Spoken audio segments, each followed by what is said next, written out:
everybody. Very excited to introduce our partner, S&P Technologies, talking today about one of the many flavors around cybersecurity. We are recording this meeting primarily so that you can view a replay of this when it's ready. Also, because we can get Copilot to kind of summarize the meeting for us and extract some of the key points for you as well. So quick introduction on myself, Francesco Rieti. I'm a Partner Development Manager for S&P Technologies. I reside in the Boston area.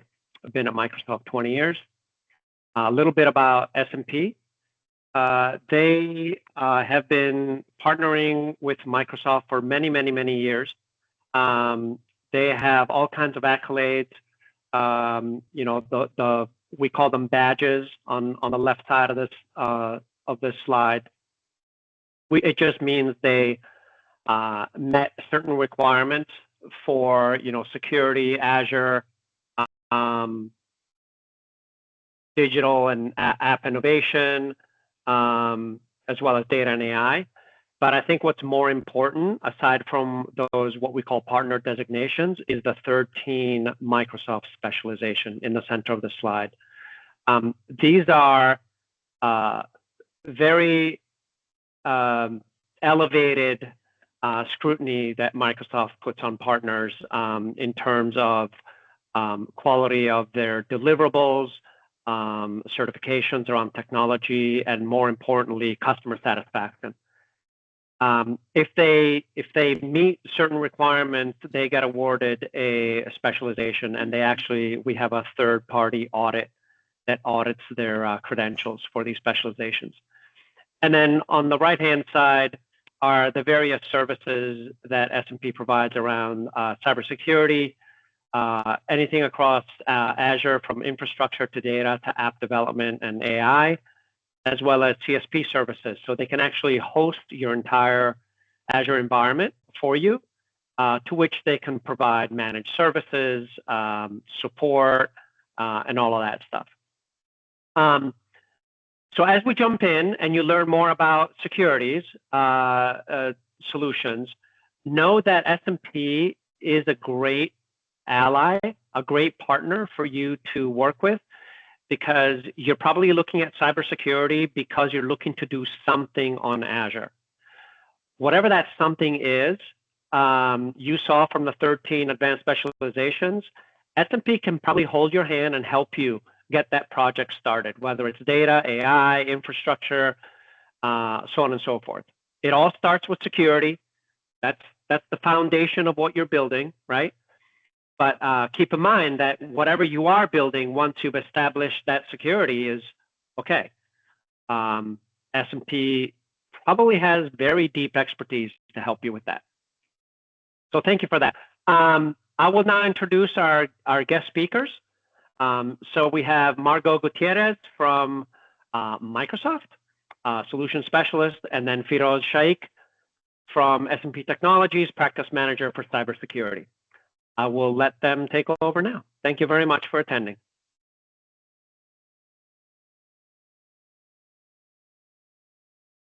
Thanks, Francesco, and good morning, everybody. It's great to have you here. I'm excited to be with you all. As Francesco mentioned, my name is Margot.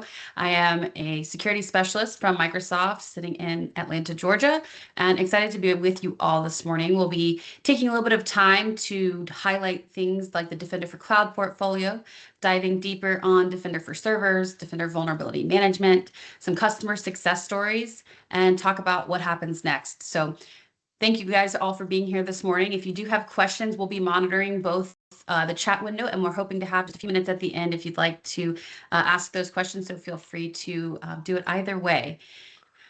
Starting out this morning, I just wanted to kind of review sort of the Defender for Cloud portfolio.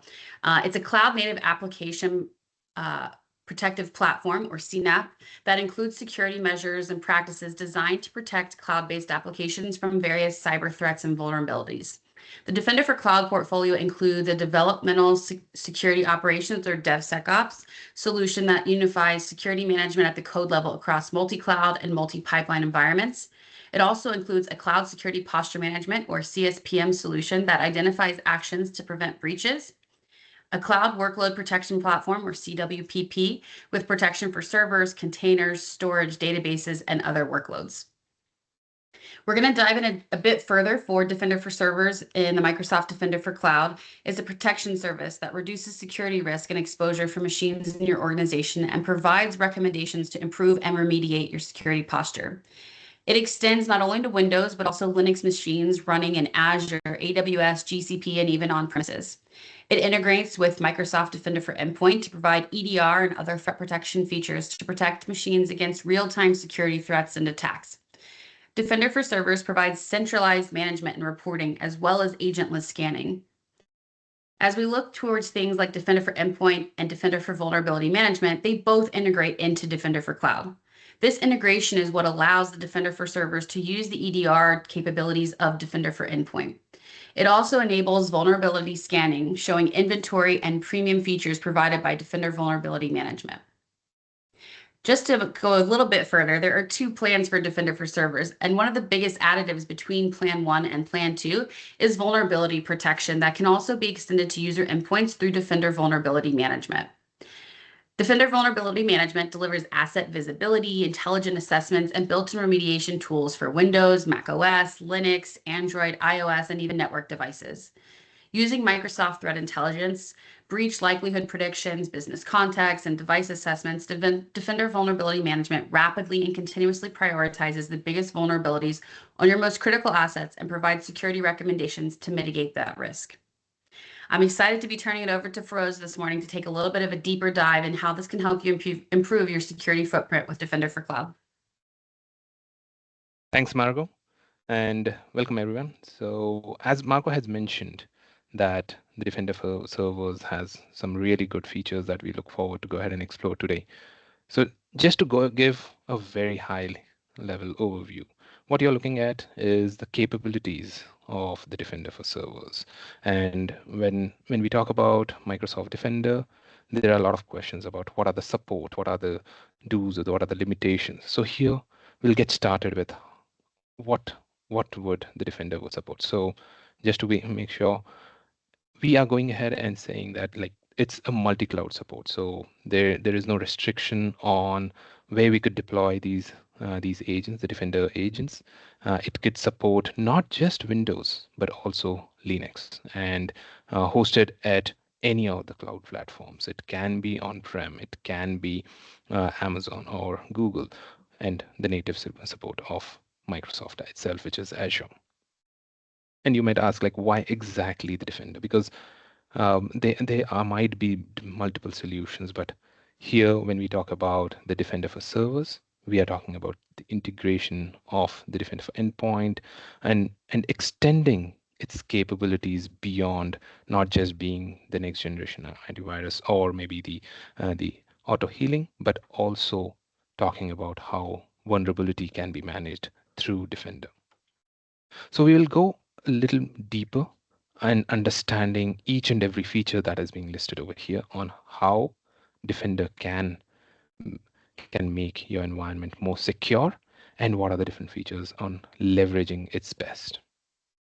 Here, we'll start with the Defender for Servers, which is going ahead and making sure that your workload, which can be a VM or which can be a Linux or a Windows VM, and how we are going ahead and leveraging the Microsoft's unique attack vectors. So what you're looking at is not just generic detection, which we could go ahead and recognize, but these are data fed, which is basically Microsoft's threat intelligence program going ahead and analyzing millions and millions of signals on a daily basis, understanding what might be an impact. So all that data is combined together to provide you the best solution out there. So when we are talking about these attack vectors, these are not specific to a 2D or a 3D vectors, we are going deeper on understanding how they can, maybe a file or any vulnerability can impact the not just the VM but the entire environment.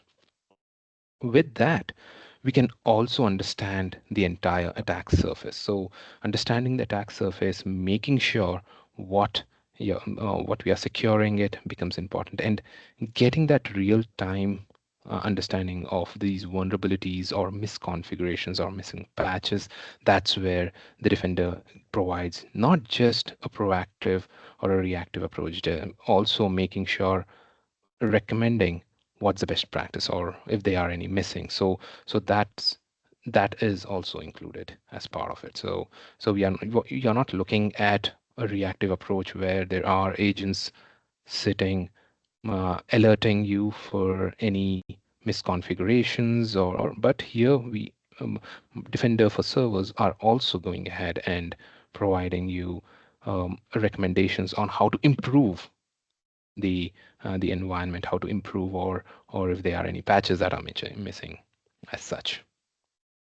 One of the very unique, or one of the best features, I would say, go ahead and call it out, like unlike the previous versions where we used to go ahead and deploy workloads and then talk about how to protect them, here we can go ahead and have policies to automatically protect the workloads, which might be new, which might be deployed recently. So something called as automatic onboarding, or maybe we could go ahead and have policies that any new VM or any new resources that are being deployed, we could have the defender onboarded as well with on an automatic state.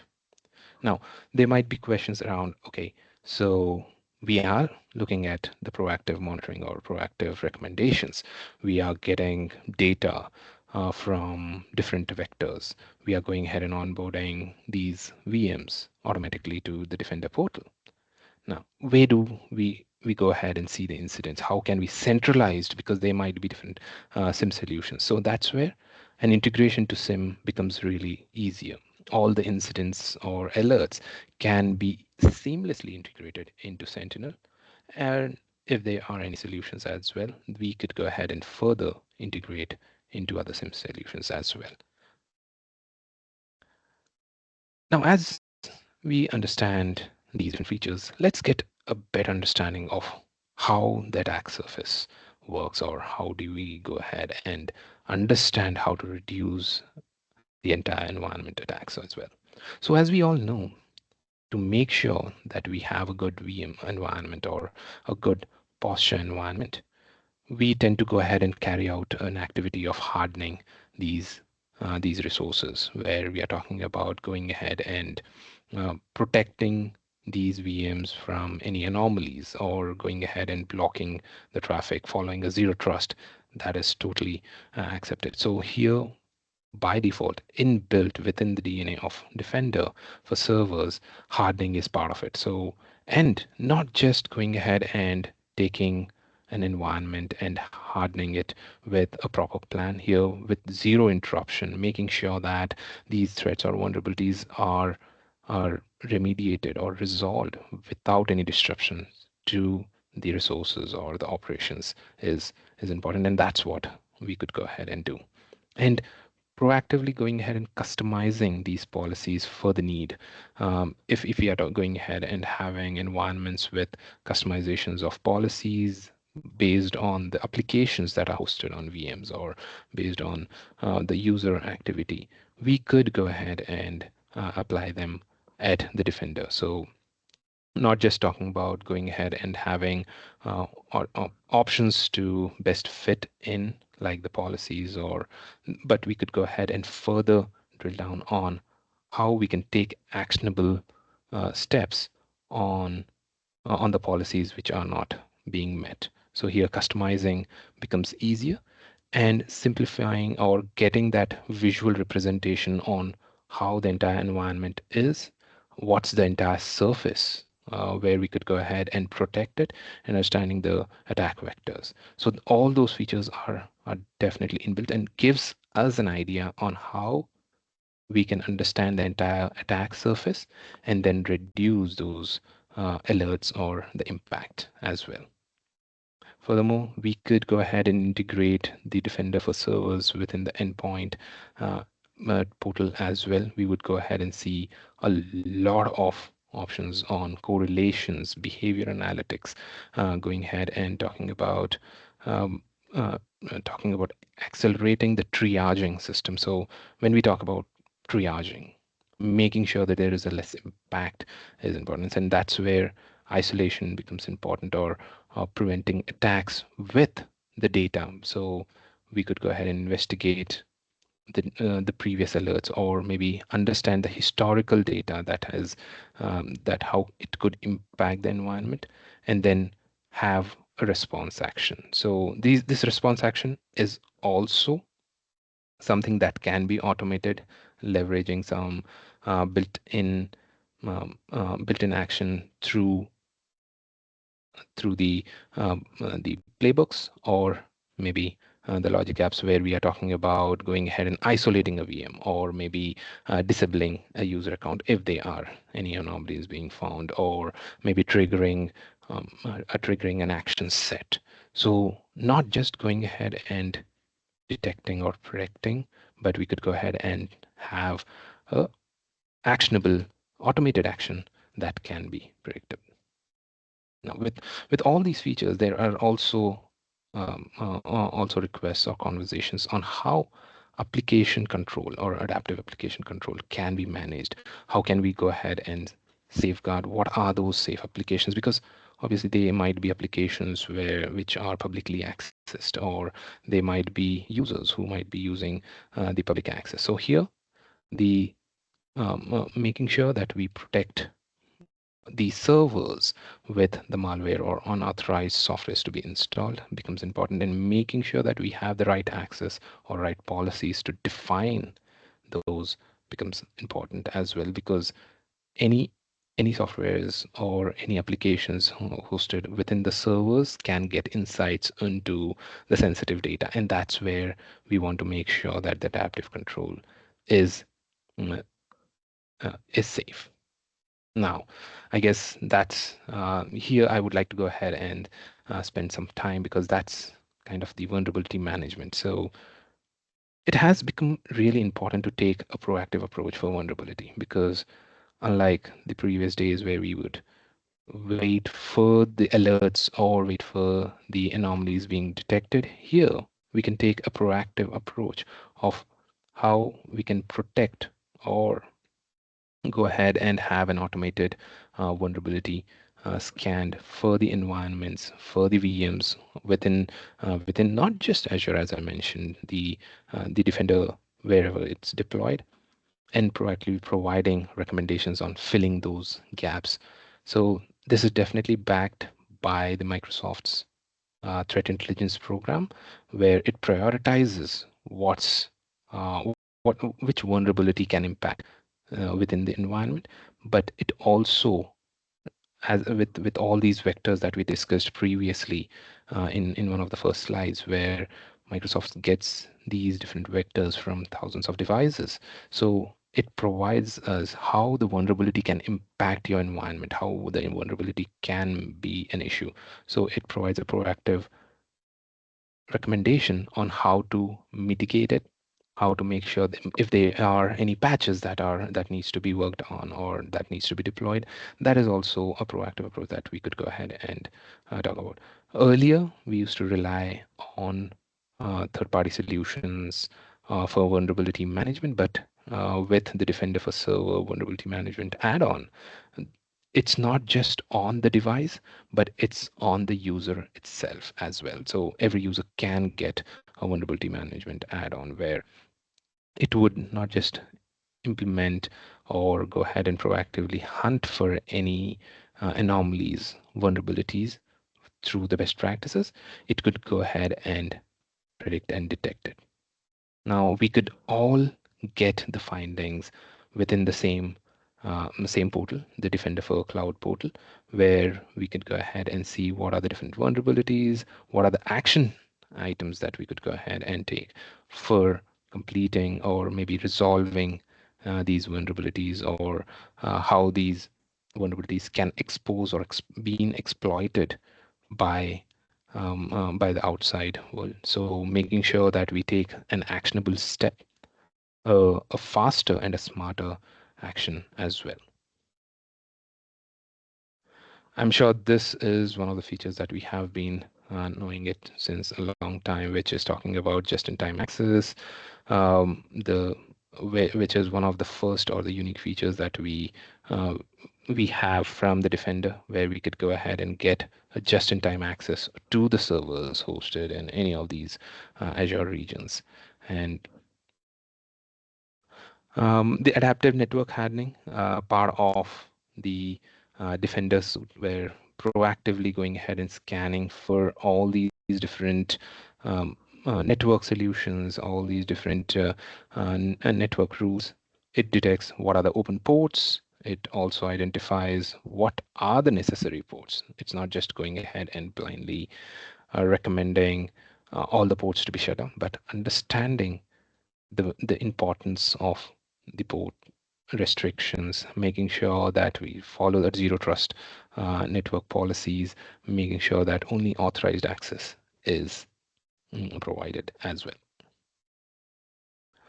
One of the unique features from the Defender for servers is the file integrity monitoring.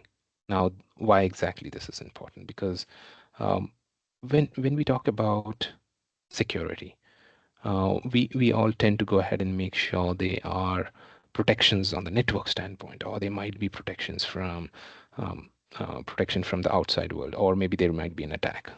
Now, they with all these, we tend to go ahead and forget that insider risk also tends to become important as well. Insider risk is not just going ahead and making that the internal processor. It's about maybe a file that had access to all these different servers, or a bot that could go ahead and access these servers can go ahead and change it. So here, when we enable the file integrity monitor, which is by default enabled, it examines all the all the operating system files, registries, applications as well, to detect any unauthorized changes. And this becomes important where we have bots, or maybe as we all are aware that how ransomware would work. They are unrecognized bots or unrecognized scripts kept within the servers for for months or years, and at a certain point they activate and they change the different files, or maybe encrypt the files over here. So this is one of the unique features that we could go ahead and see how the files are being changed, how we could go ahead and detect unauthorized changes to these different files, how we could go ahead and get a signal to a security breach on the go. It's not just going ahead and like alerting, okay, there has been a change in a certain file, but understanding why is it critical, how is it going ahead and become critical becomes important. And that's where it's not just for the Windows, but it can also go ahead and work on the Linux side of it as well. We can further go ahead and track unexpected file modifications, which is one of the key indications to get maybe a tampering, or maybe a tampering of data, or maybe it can be related to any application as well, which could help in getting information on how we could escalate, or maybe take look into the privileged access one could have as well. And this, with the file integration monitoring, we could go ahead and maybe think of, okay, not all the files are important, or maybe a certain degree of files are important. So with the Defender for servers, we have an opportunity to go ahead and exactly define the path on which we want the monitoring of the file as well, which we want the monitoring to be enabled on. By default, it is enabled on all the files, but there is definitely options for us to go ahead and predefine.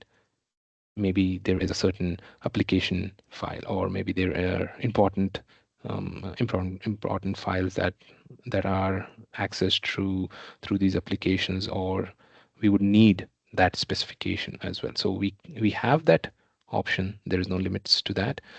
We could enable it, and here we could go ahead and also monitor it as well.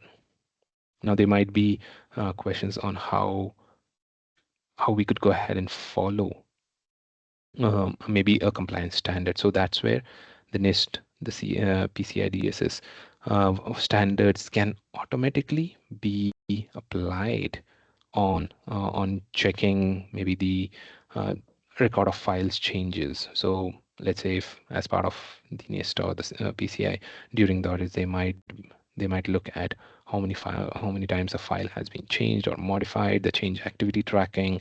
All those options are important, and these are only for the critical systems which has critical information, like as the PCI would look at the payment systems, how they are going ahead and viewing it as well.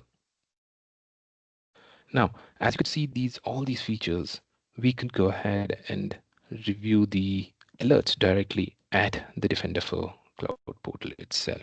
We can prioritize that alert. We could go ahead and have um, these resources being detected, and alerting can be done. As I mentioned earlier, there is an option to integrate, which would seamlessly integrate with Sentinel, the SIM option. But here we're talking about the out of box Defender for Cloud alerts as well, where we could look at the different alerts, signals, and incidents as well. Here, why we could have the advantage is also to have a correlation for all these different alerts that we are having. We can have correlations, understanding the users, because it fetches all the data that it requires as well.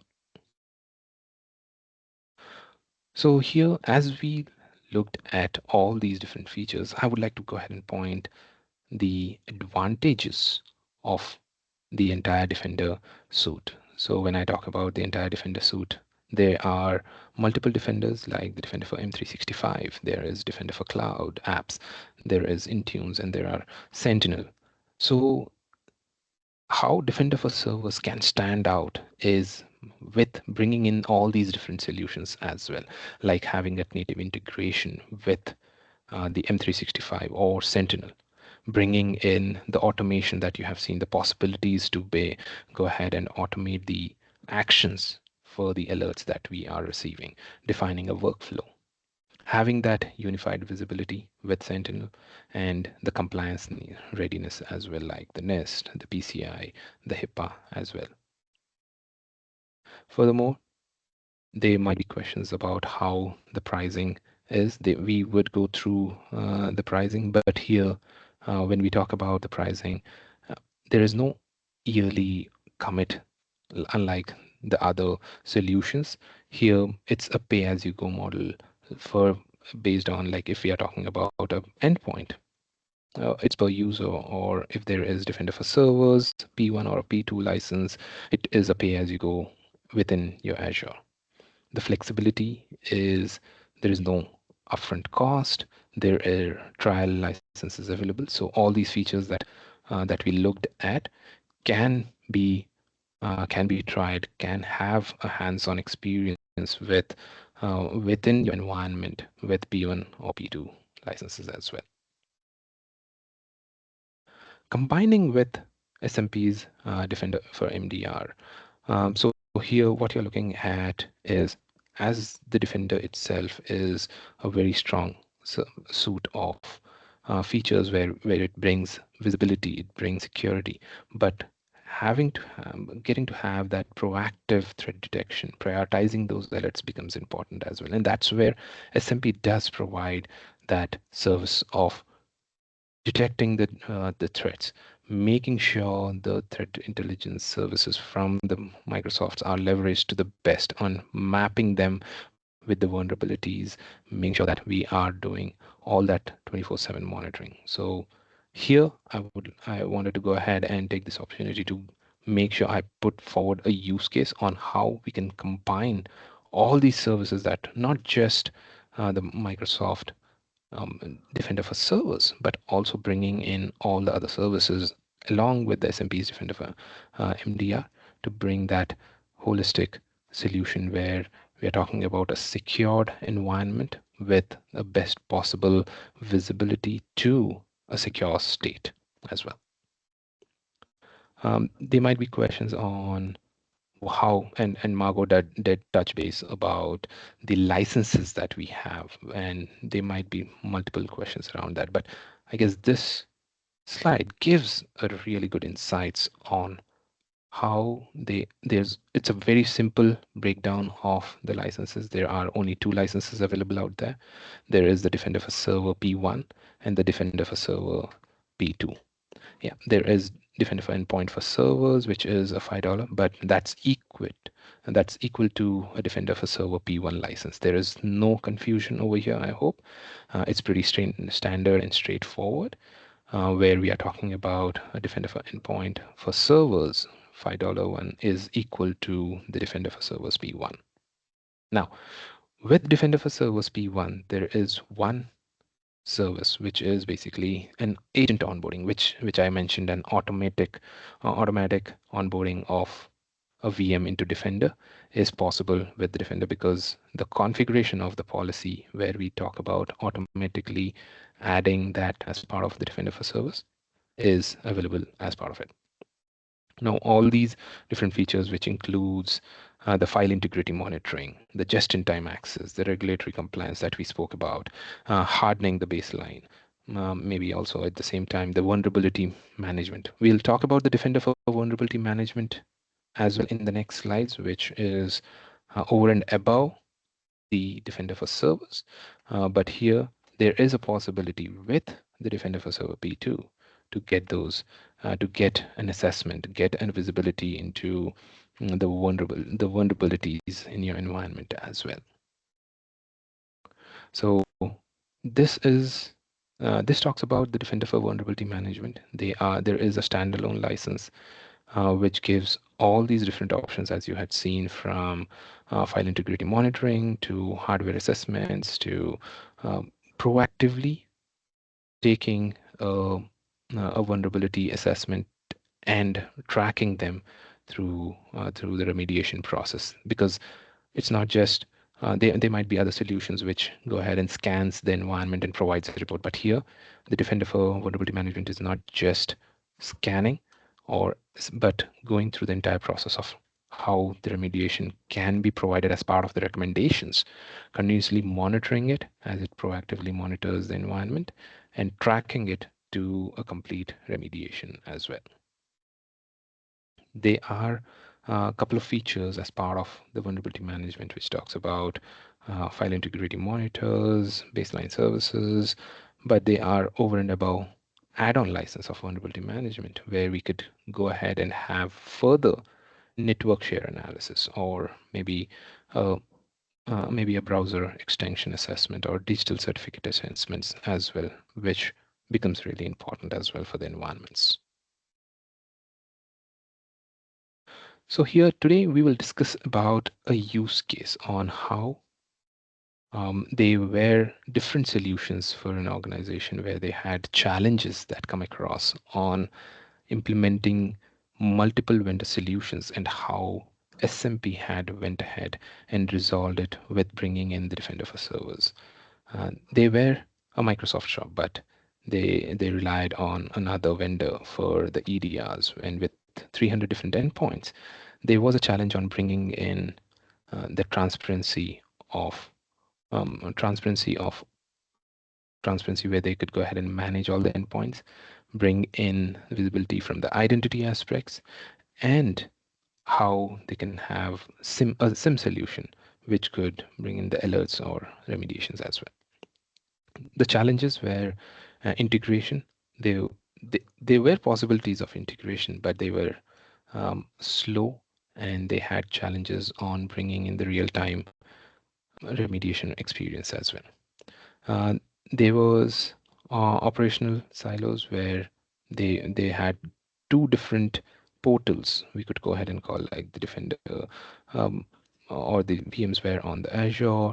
There was the third-party vendor solutions which were used to go ahead and manage on through a different portal, and obviously the cost and licensing.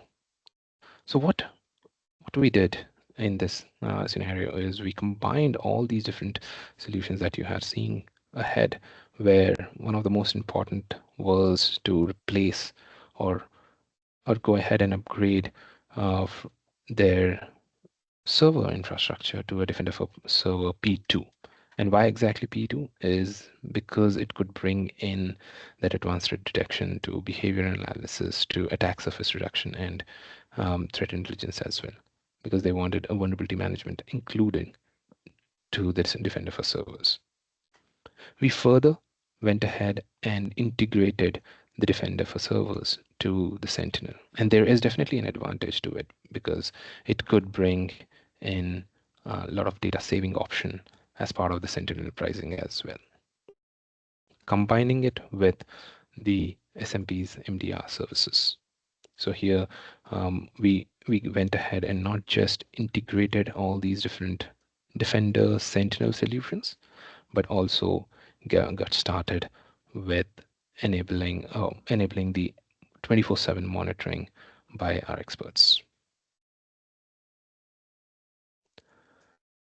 So that's on just a very deep understanding of what are the possibilities with the Defender and how we could go ahead and leverage Defender for the best for our environment. Now there might be question about how do we get started, and I also spoke about a brief on how we could leverage the trial licenses from Microsoft on getting that hands-on experience. And that's where we could discuss about the next steps, which is a threat protection engagement. So as part of this engagement, where we would love to go ahead and work with you on understanding your environment. Having a detailed understanding gives us a possibility on laying out the attack surface, what might be an attack for you, what might be a potential vulnerability for you, is what we would understand as part of this activity, along with providing a report on what ideally can be the next steps. So here, what you're looking at is also as part of this engagement, we would love to go ahead and simulate attacks with the Defender solutions.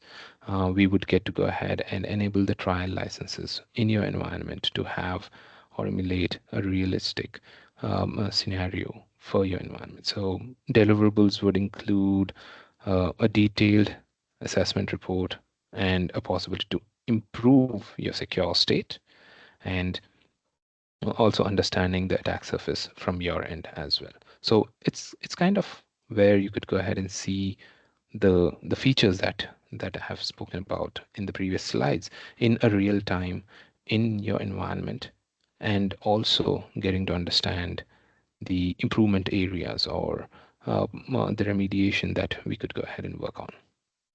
So to get started, we could go ahead and you guys can go ahead and scan this QR code, learn more about the threat protection engagement, and share your thoughts as well for this session. Margot, anything to add over here? Awesome. Thank you so much, Feroz. Really appreciate it. As Feroz mentioned, if you guys have the opportunity, we'd love some feedback, whether it's next steps or just comments on the webinar overall. You can scan the QR code or use the link inside the presentation. I think there was a question in the chat about providing the presentation afterward, and so we will be providing the presentation as well as the recording from today's conversation. Luckily, we have just a couple of minutes left, so I just wanted to open it up to see if there are any questions before we wrap things up for today.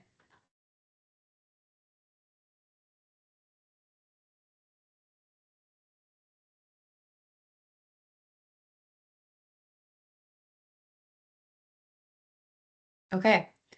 If there's no questions, you also can actually put in a question in the QR code and a link as well. So if you do have any and just too shy to come off mute, we'll be sure to look at those as well. But just wanted to thank you all for your time today. We hope you found the session meaningful and that you were able to learn a lot around the Defender for Cloud portfolio. And we're looking forward to next steps with all of you. Hope you have a great day. Thanks so much. Thanks, everyone. Thanks, Margot. And the link to the QR code will also be shared on the chat.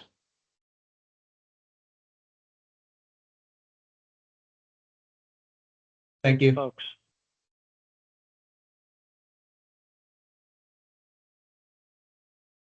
Okay, thank you, everyone.